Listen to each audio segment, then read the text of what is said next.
ഇന്നലെ രാവിലെ നമ്മുടെ സഖാവ് മിനിയാന്ന് രാവിലെ നമ്മുടെ സഖാവ് ഇ.പി. ജയരാജന്റെ അറിവോ സമ്മതമോ കൂടാതെ അദ്ദേഹത്തിന്റെ ഒരു ആത്മകഥ പുറം ലോകം കാണാൻ ഒരു എളിയ പരിശ്രമം നടത്തി നോക്കിയതായിട്ടുള്ള വാർത്ത കണ്ടു. എന്തായാലും പുറം ലോകം കണ്ട ഭാഗങ്ങളൊന്നും താൻ എഴുതിയതല്ല എന്നപ്പോൾ തന്നെ സഖാവ് ആണയിടുകയും ചെയ്തു. ഇന്ന് വന്നിട്ടുള്ള ഒരു കാര്യവും ഞാൻ എഴുതിയതല്ല. എന്നാൽ അത് കേട്ട് പലരും സഖാവിനെ പരിഹാസ ബുദ്ധിയോടുകൂടി സംശയിക്കാനാണ് മനസ്സ് കാട്ടിയത്. ആത്മകഥയാവുമ്പോൾ അനുവാദം കൂടാതെ എങ്ങനെയാണ് രചിക്കപ്പെടുക എന്ന ചിന്തയാണ് അവരുടെ സംശയത്തിന്റെ അടിസ്ഥാനം.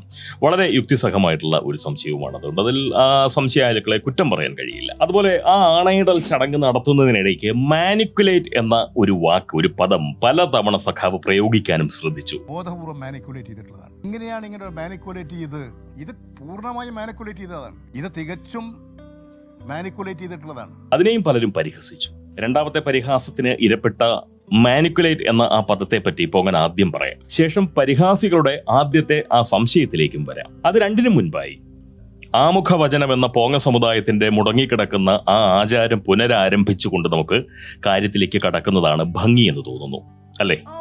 അതെ. അപ്പോൾ പതിവ് പോലെ ജാതിമത വർഗ വർണ്ണ പ്രായ രാഷ്ട്രീയ ലിംഗഭേദമന്യേ എല്ലാ സഖപോങ്ങർക്കും നല്ല ഒന്നാന്തര നമസ്കാരം. ഞാൻ ഹരീഷ്, പ്രബുദ്ധ കേരളത്തിലെ പ്രഥമ പോങ്ങൻ അഥവാ മുത്തുപോങ്ങൻ. എല്ലാ സഹജീവികൾക്കും പുതിയൊരു വീഡിയോയിലേക്ക് സ്വാഗതം.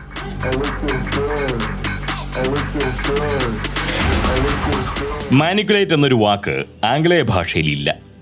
ഇംഗ്ലീഷിലില്ലാത്ത ഒരു വാക്ക് പ്രയോഗിച്ചത് അറിവില്ലായ്മയാണെന്ന മട്ടിൽ നാടൻ ബുദ്ധിജീവികളായിട്ടുള്ള ചില ആംഗലേയ ശാസ്ത്രജ്ഞന്മാർ തനി മലയാളിയായ നമ്മുടെ സഖാവ് ഇ.പി. ജയരാജനെ സമുചിതം കളിയാക്കുന്നത് ഈ പോങ്ങൻ വളരെ വ്യക്തമായി കണ്ടു. മാനിപ്പുലേറ്റ് എന്ന വാക്കിനെയാണ്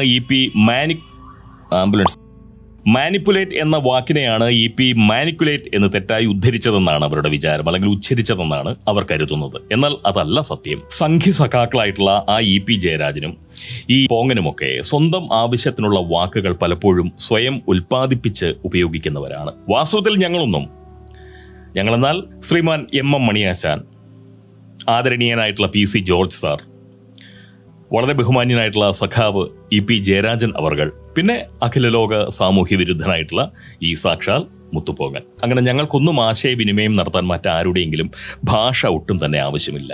പിന്നെ കേൾക്കുന്നവരുടെ ബുദ്ധിയില്ലായ്മയെ മാനിച്ചുകൊണ്ട് പലപ്പോഴും അവരുടെ ഭാഷ പ്രയോഗിക്കാൻ ഞങ്ങളൊക്കെ നിർബന്ധിതരാവുകയാണെന്നതാണ് സത്യം. പിന്നെ ഈ യൂസഫ് അലിക്കൊക്കെ സഞ്ചരിക്കാൻ സ്വന്തമായി വിമാനമുള്ളതുപോലെ ജയരാജൻ സഖാവിനും ഈ മുത്തുപോങ്ങനുമൊക്കെ സംസാരിക്കാൻ സ്വന്തമായി ഭാഷയുണ്ട്. പോങ്സ്കൃതം പോങ്ങന്റെയും അതുപോലെ തന്നെ ജമംഗ്ലീഷ് അത് ജയരാജൻ സഖാവിന്റെയും സ്വകാര്യ ഭാഷയാണ്. സത്യത്തിൽ മാനിക്കുലേറ്റ് എന്നത് ഒരു ജമംഗ്ലീഷ് പദമാണ്. ഒരു ജമംഗ്ലീഷ് പദം. ഈ കാൽക്കുലേഷൻ എന്ന ആംഗലേയ പദത്തിൽ നിന്നുള്ള കുലേഷനും അതുപോലെ മാനനിഗ്രഹം എന്ന മലയാള പദത്തിൽ നിന്നുള്ള മാനിയും ചേർത്ത് ജയരാജൻ നിർമ്മിച്ച ഒരു ജമംഗ്ലീഷ് പദമാണ് ഈ മാനിക്കുലേറ്റ് എന്നത്. തന്റെ വളരെ സവിശേഷമായിട്ടുള്ള മാനത്തെ നിഗ്രഹിക്കുക എന്ന കാൽക്കുലേഷനോടുകൂടി ചിലർ നടത്തിയ ഗൂഢാലോചനയുടെ അനന്തരഫലമാണ് നിഷ്ഫലമായി പോയിട്ടുള്ള ആ ആത്മപ്രകാശന കർമ്മം എന്നാണ് സഖാവ് ഇ.പി. ജയരാജൻ ഈ മാനിക്കുലേറ്റ് എന്ന ആ സങ്കര പദപ്രയോഗത്തിലൂടെ സൂചിപ്പിച്ചത്. അതാണ് വാസ്തവം. മാനിക്കുലേറ്റ് എന്ന ഒറ്റ പദം കൊണ്ട് അദ്ദേഹം അതാണ് ഉദ്ദേശിച്ചത്. ഭൂമി ഉരുണ്ടതാണെന്ന് പറഞ്ഞാൽ ഭൂഗോളം പരന്നതാണെന്ന് വിശ്വസിക്കുന്നവർ പരിഹസിക്കില്ലേ? ഉറപ്പായിട്ടും പരിഹസിക്കും. ആ നിലയ്ക്ക് മാത്രമേ മാനിക്കുലേറ്റ് എന്ന പദപ്രയോഗത്തിന്റെ പേരിലുള്ള മലയാളികളുടെ പരിഹാസത്തെ തീർച്ചയായിട്ടും പോങ്ങൻ മനസ്സിലാക്കുന്നുള്ളൂ. അതിനെ ഒട്ടും തന്നെ വകവയ്ക്കുന്നില്ല.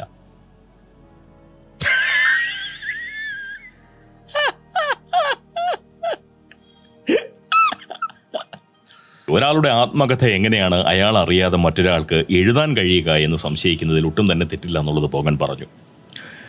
അത് അങ്ങനെ സംശയിക്കുന്നത് പോലും യുക്തിസഹമായിട്ടുള്ള ഒരു സംശയമാണെന്നേ കാണാൻ കഴിയൂ. സ്വന്തമായി എഴുതാനുള്ള കഴിവില്ലാതിരിക്കുകയും എന്നാൽ ആത്മകഥയിൽ അടക്കേണ്ട പരുവത്തിൽ ജീവിതം കഴിക്കാൻ വിധിക്കപ്പെടുകയും ചെയ്ത മനുഷ്യർക്ക് പരസഹായത്തോടുകൂടി ആത്മകഥ എഴുതേണ്ടതായിട്ടുള്ള സാഹചര്യം വരാറുണ്ട്. അങ്ങനെ ഒരുപാട് പേർ അത്തരം സാഹചര്യങ്ങളിലൂടെ കടന്നു പോയിട്ടുണ്ട്. അത്തരം സുപ്രസിദ്ധർ ഗോസ്റ്റ് റൈറ്റർ എന്ന ഒരുതരം എഴുത്തുമൃഗങ്ങളുടെ സഹായത്തോടുകൂടി ആത്മകഥ എന്ന ആ സാഹിത്യ പ്രതിസന്ധിയെ വളരെ മനോഹരമായി മറികടക്കുന്നത് നമ്മളൊക്കെ കണ്ടിട്ടുണ്ട്. താൻ ജീവിക്കാത്തതും ജീവിക്കാൻ ആഗ്രഹിച്ചതും താൻ ചെയ്യാത്തതും ചെയ്യാൻ കൊതിച്ചതുമായിട്ടുള്ള സകല കാര്യങ്ങളും ഗോസ്റ്റ് റൈറ്റർക്ക് പറഞ്ഞു കൊടുക്കും ഈ സുപ്രസിദ്ധൻ.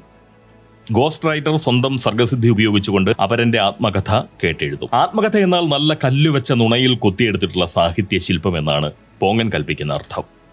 നല്ല കല്ലുവെച്ച നുണയിൽ കൊത്തിയെടുത്ത സാഹിത്യ ശില്പം, അതാണ് ആത്മകഥകൾ. പൊങ്ങന്റെ വിചാരം അങ്ങനെയാണ്. ആരംഗീകരിച്ചാലും ഇല്ലെങ്കിലും പൊങ്ങൻ അങ്ങനെ തന്നെ ഉറച്ച് വിശ്വസിക്കുകയും ചെയ്യും. സ്വയം എഴുതുന്നതായാലും ഈ ഗോസ്റ്റിനെ കൊണ്ട് എഴുതിക്കുന്നതാണെങ്കിലും ആത്മകഥയുടെ അർത്ഥം തീർച്ചയായിട്ടും അത് തന്നെയാണ് എന്ന് പൊങ്ങൻ ആവർത്തിച്ച് ഉറപ്പിച്ച് പറഞ്ഞുകൊണ്ടിരിക്കും. എന്ന് കരുതി ആത്മകഥകളിൽ സത്യത്തിന്റെ അംശം തീരെ ഇല്ല എന്ന് പറയുന്നത് ശരിയുമല്ല. ഈ വിഭവങ്ങളുടെയൊക്കെ രുചി ഉയർത്താൻ പാചകക്കാരൻ ഉപ്പ് ചേർക്കുന്നത് പോലെ ആത്മകഥയിൽ സ്വല്പം സത്യം താളിച്ചേ മതിയാകൂ. അതല്ലെങ്കിൽ വായനക്കാർക്ക് അത് രുചികരമായിട്ട് തീർക്കാൻ കഴിയില്ല. സത്യം പറഞ്ഞു കഴിഞ്ഞാൽ ആത്മകഥകളെ പറ്റി ഒരുപാട് പറയാനുണ്ട്. പക്ഷെ നമ്മുടെ വിഷയം അതല്ലല്ലോ, അല്ലേ? അപ്പോൾ സഖാവ് ജയരാജൻ പറയാതെയും അറിയാതെയും അദ്ദേഹത്തിന്റെ ആത്മകഥ ആർക്കെങ്കിലും എഴുതാൻ കഴിയുമോ എന്ന മട്ടിലുള്ള പരിഹാസികളുടെ ആ സംശയത്തെ പറ്റിയാണ് നമ്മൾ പറഞ്ഞുകൊണ്ടിരുന്നത്. അതിലേക്ക് തന്നെ നമുക്ക് മടങ്ങുകയും ചെയ്യാം. കാര്യം വളരെ യുക്തിസഹമായിട്ടുള്ള സംശയമായിരുന്നുവെങ്കിൽ പോലും പരിഹാസികൾക്ക് പിഴച്ചത് ഒരു കാര്യത്തിലാണ്. ഈ ജയരാജൻ വെറും സുപ്രസിദ്ധൻ മാത്രമായിരുന്നുവെങ്കിൽ പരിഹാസികളുടെ സംശയം തീർച്ചയായിട്ടും ശരിയാവുമെന്ന് നമുക്ക് അംഗീകരിക്കാൻ കഴിയും. എത്ര വലിയ ഗോസ്റ്റ് ആണെങ്കിൽ, അല്ലെങ്കിൽ എത്ര വലിയ ഗോസ്റ്റ് റൈറ്റർ ആണെങ്കിൽ പോലും പറഞ്ഞു കേട്ടല്ലാതെ സാധാ ജയരാജന അല്ലെങ്കിൽ സാധാ സുപ്രസിദ്ധനായിട്ടുള്ള ജയരാജനായിരുന്നുവെങ്കിൽ അദ്ദേഹത്തിന്റെ ജീവിതം അങ്ങനെ അങ്ങോട്ട് എഴുതി തീർക്കാൻ കഴിയുമായിരുന്നില്ല, എഴുതിയെടുക്കാൻ കഴിയുമായിരുന്നില്ല. ഒരു സാധാ സുപ്രസിദ്ധൻ മാത്രമായിരുന്നു ജയരാജനെങ്കിൽ. എന്നാൽ ഇ പി ജയരാജൻ വെറുമൊരു കീർത്തിമാൻ മാത്രമല്ലല്ലോ, അദ്ദേഹം ഒരു സഖാവാണ്. കേരളത്തിലെ എന്നല്ല, ഈ അണ്ടകടാഹത്തിലെ ഏത് കമ്മിറ്റിയിൽ പ്രവർത്തിക്കുന്ന സഖാവോ ആയിക്കൊള്ളട്ടെ, സഖാക്കളുടെ ജീവിതം എപ്പോഴും ഒരു തുറന്ന പുസ്തകം പോലെയാണ്. ഏതൊരു സഖാവിൻ്റെ ആയാലും, ലോകത്തെവിടെയുള്ള സഖാവിൻ്റെ ആയാലും, അവരുടെ ജീവിതം എന്ന് പറഞ്ഞ ഒരു സഖാവിൻ്റെ ജീവിതം എന്ന് പറയുന്നത് ഒരു തുറന്ന പുസ്തകം പോലെയാണ്. അതുകൊണ്ട് തന്നെ ഒരു സഖാവിൻ്റെ ആത്മകഥ ആ സഖാവിനേക്കാൾ നന്നായി മറ്റു പലർക്കും എഴുതാൻ കഴിയും, ആർക്കും എഴുതാൻ കഴിയും. അക്ഷരം കൂട്ടി എഴുതാൻ അറിയണം എന്ന് മാത്രം. അതുമാത്രമാണ് ഒരു സഖാവിൻ്റെ ആത്മകഥ എഴുതാൻ വേണ്ടുന്ന അടിസ്ഥാന യോഗ്യത.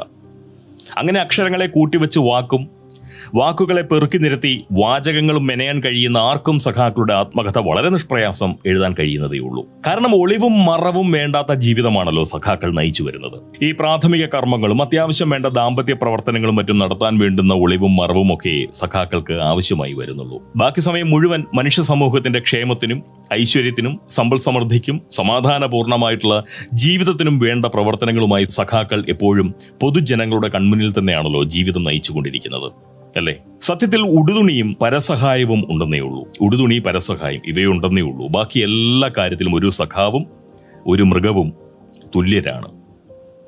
കാട്ടിലെ മൃഗവും നാട്ടിലെ സഖാവും തീർച്ചയായിട്ടും തുല്യരാണ്. പരസഹായം, ഉടുതുണി, ഈ കാര്യത്തിൽ മാത്രമേ അവർക്കിടയിൽ വ്യത്യാസമുള്ളൂ. കാരണം മൃഗങ്ങളെപ്പോലെ തന്നെ സഖാക്കളും നാളേക്ക് വേണ്ടി സമ്പാദിക്കുകയോ ധനശേഖരണം നടത്തുകയോ ഒന്നും ചെയ്യുന്നില്ല, അല്ലേ?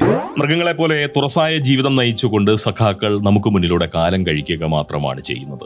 അതുകൊണ്ട് ഒരു സഖാവ് പറയാതെയും അറിയാതെയും അയാളുടെ ആത്മകഥ ആർക്കും പകർത്താവുന്നതേ ഉള്ളൂ. എങ്കിലും ഇവിടെ സഖാവ് ഇ പി ജയരാജൻ പറഞ്ഞതാവണം ശരി എന്നുള്ളൊരു പക്ഷമാണ് പോകാനുള്ളത്. ഈ കട്ടൻ ചായ പരിപാടിയെന്ന് ഞാൻ എൻ്റെ ബുക്കിൻ്റെ കവർ പേജ് കൊടുക്കൂ, ഞാൻ കൊടുക്കൂ. ഇത് തെരഞ്ഞെടുപ്പ് ദിവസം ബോധപൂർവം ആസൂത്രിതമായി നടത്തിയിട്ടുള്ള ഒരു പ്ലാനിങ് ആണ്. ഇതിപ്പോൾ അവരെ സ്ഥിരം തുടങ്ങിക്കൊണ്ടിരിക്കുകയാണ്. അതാണ് അന്വേഷിച്ച് കണ്ടെത്തേണ്ടത്. രാഷ്ട്രീയ താല്പര്യക്കാരുണ്ട്, അവർ പലരെയും ഉപയോഗിച്ചിട്ടുണ്ടാകുമെന്നാണ് ഇപ്പോൾ ഞാൻ കണക്കാക്കുന്നത്. അത് അവരെങ്ങനെയാണ് ഇവർ കൊടുത്തതെന്ന് ഇപ്പോൾ അവരോട് ബന്ധപ്പെട്ടിട്ടല്ലേ പറയാൻ പറ്റൂ. ഒരു തിരഞ്ഞെടുപ്പ് ദിവസം രാവിലെ തന്നെ തന്റെ കട്ടൻ ചായയും പരിപ്പടയും വിൽക്കാൻ എന്തായാലും ഇ പി ജയരാജൻ തയ്യാറാവില്ലെന്ന് മൂന്നര തരം, അതിൽ യാതൊരു സംശയവും വേണ്ട. ഒന്നുമില്ലെങ്കിലും ജയരാജന്റെ മണ്ടയിൽ സുധാകരന്റെ ഉണ്ട ഇപ്പോഴും തറഞ്ഞിരിപ്പില്ലേ?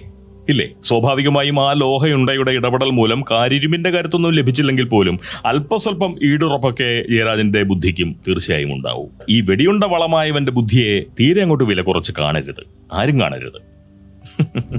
പിന്നെ ജയരാജന്റെ കട്ടൻ ചായയും പരിപ്പടയും വിറ്റ് കാശാക്കാൻ വന്ന ആ കൂറ്റൻ പ്രസിദ്ധീകരണശാലയുടെ കച്ചവട ശേഷിയെ വില കുറച്ചും കാണേണ്ട കാര്യമില്ല. ഈ സംഘികളുടെ ഭീഷണിയെ പഴിചാരിക്കൊണ്ട് സുടുഭൂമി അച്ചടി നിർത്തിയതിന് തൊട്ടു പിന്നാലെ നമ്മുടെ സുഡേഷ് എഴുതിയിട്ടുള്ള വിവാദ നോവൽ അച്ചടിച്ച് വിൽക്കാൻ ആ പ്രസിദ്ധീകരണശാലയ്ക്ക് സുധാകരന്റെ ഉണ്ട ചെന്ന് ജയരാജന്റെ മണ്ടയിൽ കയറുന്ന സമയം പോലും വേണ്ടി വന്നില്ല എന്നുള്ള കാര്യം നമ്മൾ ഓർക്കണം, അല്ലേ? എത്ര പെട്ടെന്നാണ് ആ പ്രസിദ്ധീകരണശാല ആ നോവൽ, ആ വിവാദ നോവൽ അച്ചടിച്ച് വിറ്റത്. ശരിക്കും പറഞ്ഞു കഴിഞ്ഞാൽ സംഖ്യകൾ ഭീഷണി പറയാൻ ആലോചിക്കുന്നതിന് മുന്നേ ആ സുഡേഷിന്റെ മൂക്കിൻ ചുവട്ടിലുള്ള രോമനിരകൾ നാടാകെ വിതരണം ചെയ്യാനുള്ള പണികൾ ആ പ്രസിദ്ധീകരണശാല തുടങ്ങിക്കഴിഞ്ഞിരിക്കും. എന്നാൽ മാത്രമേ അത് ആ സമയത്ത് ആ വേഗത്തിൽ അത് തീർക്കാൻ പറ്റുള്ളൂ. ഒരു നോവൽ പുസ്തക രൂപത്തിൽ വിപണിയിൽ ഇറക്കും മുന്നേ എന്തെല്ലാം പണികൾ ചെയ്യേണ്ടതുണ്ടെന്ന് അറിയാവുന്നവർ അധികമില്ല എന്നതുകൊണ്ടാവും അതിന്റെ പ്രസിദ്ധീകരണ വേഗം അന്ന് ആരിലും ഒട്ടും തന്നെ സംശയമുണ്ടാക്കിയില്ല. പോകൻ പക്ഷെ അന്നും സംശയിച്ചിരുന്നു. ഒരു ദോഷൈകതൃക്കായതുകൊണ്ടാവും എൻ്റെ ഉള്ളിൽ അത്തരമൊരു സംശയം തോന്നിയിരുന്നു. കാരണം സംഘികൾ ഭീഷണി പറയാൻ വായ തുറന്നതേ സുഡുഭൂമി അച്ചടി അങ്ങോട്ട് നിർത്തുകയും കൂറ്റൻ പ്രസിദ്ധീകരണശാല സുഡേഷിന്റെ രോമനിരകളെ നാടാകെ വിറ്റ് കാശാക്കുകയും ചെയ്തതിൽ തീർച്ചയായിട്ടും ശകലം അല്പം ഗൂഢാലോചന കണ്ടേക്കാമെന്ന് പറയുന്ന ഒരു ചിന്ത തീർച്ചയായിട്ടും അക്കാലത്ത് പോകൻ്റെ ഉള്ളിലുണ്ടായി. എത്ര യന്ത്രസഹായം ലഭിച്ചു എന്ന് പറഞ്ഞു കഴിഞ്ഞാലും തീർച്ചയായിട്ടും ഒരു നോവൽ പുസ്തക രൂപത്തിൽ പുറത്തിറങ്ങണമെങ്കിൽ കുറച്ച് സമയം എടുക്കും. അതിൻ്റെതായ ഒരു സമയം വേണം. പക്ഷെ ഇത് സുഡുഭൂമി നിർത്തി. അധികം വൈകിയില്ല ഈ പറയുന്ന പ്രസിദ്ധീകരണശാല അത് വിപണിയിലെത്തിച്ചു. എന്തായാലും ജയരാജന്റെ കട്ടൻ ചായയും പരിപ്പോടെയും ഈ നേരം തന്നെ വിൽക്കാൻ നോക്കിയതിന് പിന്നിലും കച്ചവടത്തെ കവിഞ്ഞു നിൽക്കുന്ന ചില ലക്ഷ്യങ്ങൾ ഉണ്ടാവണം. അങ്ങനെ ഒരു വിചാരം പോകന്റെ ഉള്ളിലുണ്ട്. ഇത് ആര് ഇവരെ ചുമതലപ്പെടുത്തിന്? എങ്ങനെയാണ് ഇവർക്ക് ഇതിന്റെ കോപ്പി കിട്ടിയത്?